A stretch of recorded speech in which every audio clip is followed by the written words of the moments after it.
So today I'd like to talk to you about how DevOps works in general, but also how Nutanix can plug into your DevOps initiatives at your company. So let's just start with the basics on what DevOps is. And DevOps really is a culture. It's a framework of tools that you use to automate the deployment of applications. And what tools you use and how they fit into the DevOps framework should be the main goal of your IT organization when looking at a DevOps initiative. The benefit you get from a DevOps culture is faster time to value, immediate feedback on deployments and compiling of code, but it also lowers the risk of deploying new applications.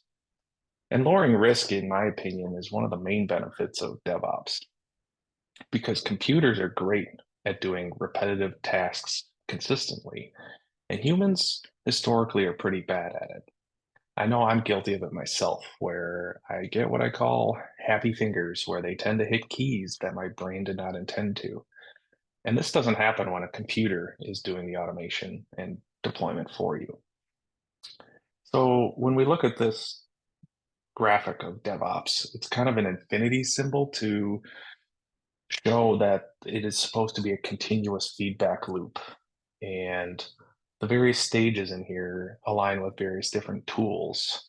So in the develop arc here, a common tool that you would see would be GitHub, GitLab, Azure DevOps, AWS Code Commit, Atlassian Bitbucket. That's where these are going to go. And then those are going to move on to a build process.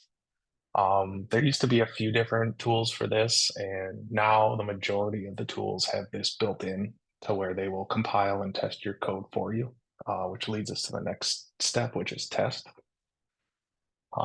In that step, one of the more common tools that you'll hear is Selenium. That's a graphical testing tool, but there'll also be unit tests and various lint testing for your code that's going to work. That's going to go against that and look for errors, bugs, problems. Then we move on to the deployment phase, and this is where we move out of the developer mindset into the operations mindset. And these tools are going to be things like Ansible, Terraform, and this is actually where Nutanix can plug in as well. So Ansible and Terraform have free open source versions of their software, but it's free as in a puppy. So you still need to manage it and you need to maintain it. And while you can develop a perfectly curated tool for your environment, the responsibility of making that tool operate is now on your shoulders. And the benefit we can bring you is we are commercially supported software that you can call us if the tool itself is acting up and spend more time figuring out how to get the tool to do what you want it to do for your application. When we move into monitor, those are going to be things like Splunk and Nagios, CloudWatch on AWS. And that's where you get feedback of what's working well, what's not working well. And then closing the feedback loop back to plan is where we take the output of our monitoring of the running application, feed it back into the developers so that they can improve the application. And it just continues along the cycle like this. So with that being said, now that we have a baseline, the demo that I've come to you today with uses a simple single-page web application that is hosted out in github.com. It is going to use the feature in GitHub called GitHub Actions, which is this build phase right down here. The GitHub Actions are going to go from build to test. And then when we go from build to test, we're going to go to deploy. And when we go from build to test to deploy, and that's when it goes from GitHub to our on-premises Nutanix cluster. And at the end of the deployment, we actually install the Azure Arc agent so that the new servers that are deployed are going to be brought into the Azure ecosystem So you can use the Azure monitoring tools, but also the Azure management tools to be able to manage not just these servers, but anything else that you have running in Azure. So with that being said, we'll just show you what's going on. We go over to our Nutanix Cloud Platform dashboard. You'll see this looks very familiar like other cloud dashboards. We'll start from the perspective of the developer. This is his GitHub repository with a single page web app, index.html, and then there's various images that it will deploy.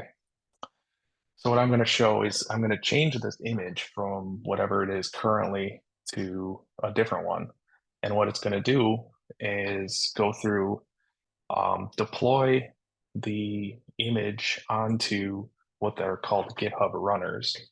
GitHub runners, I will go over here. So if we go over to actions in this action, they use what are called runners. And you can have GitHub hosted runners, which they are charged per minute of runtime, or you can install the GitHub runner agent on a server on your environment, and it shows up as a self-hosted runner here. So as you can see, I've deployed 3 GitHub runners on a self-hosted Linux server that's running on top of our Nutanix Cloud Platform. So we're actually doing portions of the build and test phase as well as the production phase, both on the Nutanix Cloud Platform. And this is a good way for you to get control over the costs on the resources that your application is going to run on. So if we go over to the VS Code editor, it's a very common editor that you're going to see developers use. And here's our single page web app. And currently it's displaying the Porsche image. So if we go look, here's the Porsche image. Here's the image that it has today.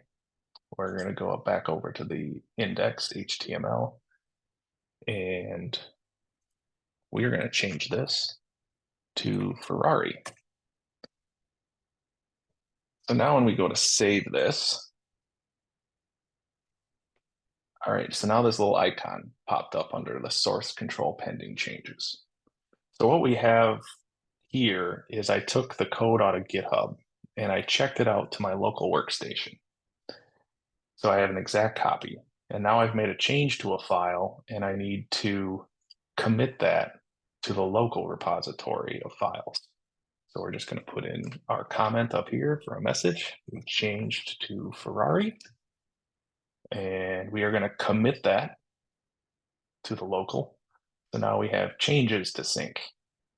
So when we hit this sync, this is when I'm going to take the local copy of all this code and push it up to GitHub. And that GitHub Actions was configured to kick off the pipeline as soon as it sees a new commit to the main branch. So let's hit sync changes. This is going to go through, and now we're good here. If we go back over to our web browser and GitHub, let's go to the all workflows. And now you can see that change to Ferrari is the name that is working on this workflow. And it's got a little amber light that it's currently running. So we're going to click on change to Ferrari, and it'll give us a little more details. So you'll see we have a build, test, and deploy phases. Build and test are going to operate off of those GitHub runners, and then the deploy is where it's going to make a call to the Nutanix Cloud Manager self-service API to then deploy a new environment. In this case, it's going to be a single server running a web browser or web server that is going to display our image for us. So now you see we have deploy is green, which means our API call finished. We will go back over to our Nutanix Cloud Platform, and you'll see we got little blinking green tasks happening here. So here we have a create VM task that's started. Over here, if you go into Admin Center, this is where we manage our applications running on the Nutanix Cloud Platform. And we go into My Apps, and in My Apps, you'll see a list of all the applications that are currently installed on this instance of Nutanix Cloud Platform. You'll see we have the self-service. This is the service that is the automation that we're using today. Base infrastructure is needed for them all. And then this one has files as well. So if we go to the list view, oh, no, go back over here. Let's just refresh our page.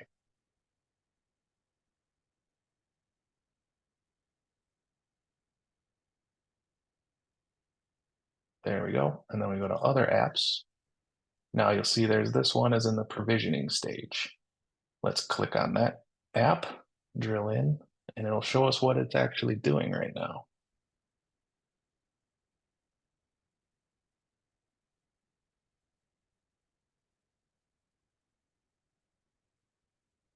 It's being a little slow today. Come on.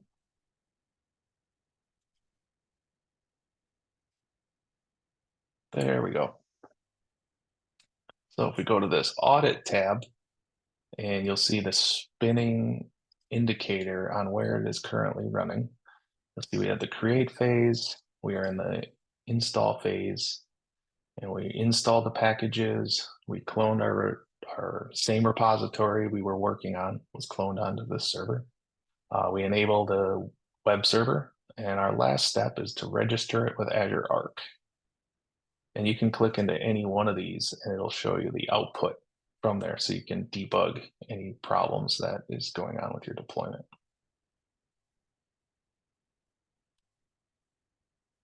So if we go down here and we're looking at this, it's currently being registered. Here it is installing.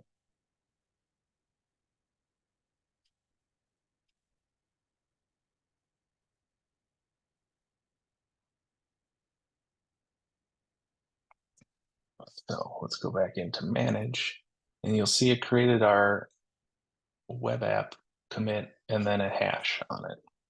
We'll talk about that hash in a minute. But for now, since this server should be up and running, we're going to go verify that it is in fact displaying the Ferrari image. So if we go back over to our admin center, we are still provisioning.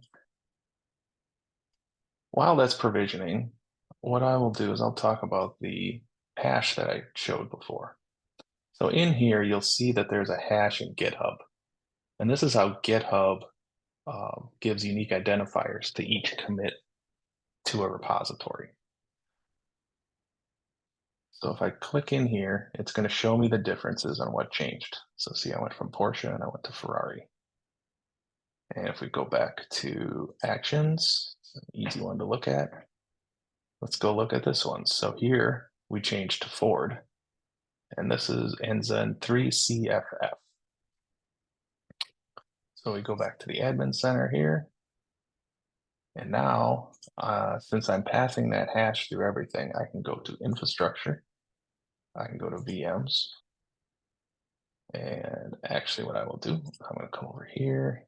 I'm going to copy this, put it in here.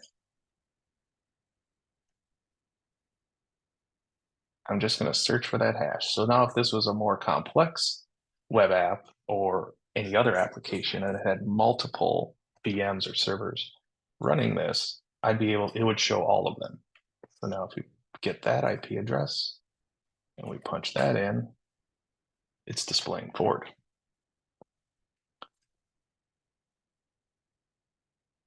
So let's go see if it's done. And it is done. So now our last one. So our change to Ferrari ended in 9671. Here, we'll just go over to Azure now, and let's go to we're in Azure Arc, virtual machines. Here again, I can just copy this GitHub hash, go into Azure Arc. You can see I have many, and this is how someone would manage a whole fleet of VMs if you had to. We're using the same unique identifier throughout the entire process so that if there's any problems with any team or any resource, you can just give them this SHA hash from GitHub, and you'll be able to find what you're looking for. So you can see now I have a web server, the same server that's running on-prem. And I can click on this connect box here, and it's going to give me a command that is the Azure CLI command to connect to it. So if I come here and I paste this command in, oh, I'm going to actually do it here. You can see it better. Azure is a little bit of a bug then that it doesn't give me that local user flag.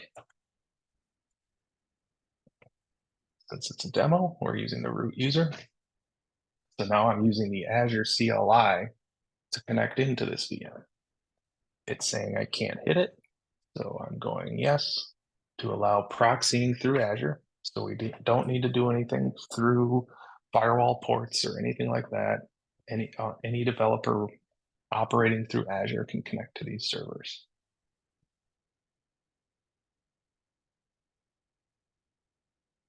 Now it's setting up our proxy service in Azure. Too quick. Proxy service is not running yet. It's trying again in 10 seconds. This is a common notification right now. So now see it has came up. We're gonna hit yes. Now it's gonna ask me for my password. I'm gonna type that in, and now I have an SSH session. As you can see, I'm on the same server, 9671. If I do an IP address, you can see I am on a private IP address of 108. So that is how you can use Nutanix Cloud Manager with the self-service feature to plug into your DevOps framework and help you automate faster.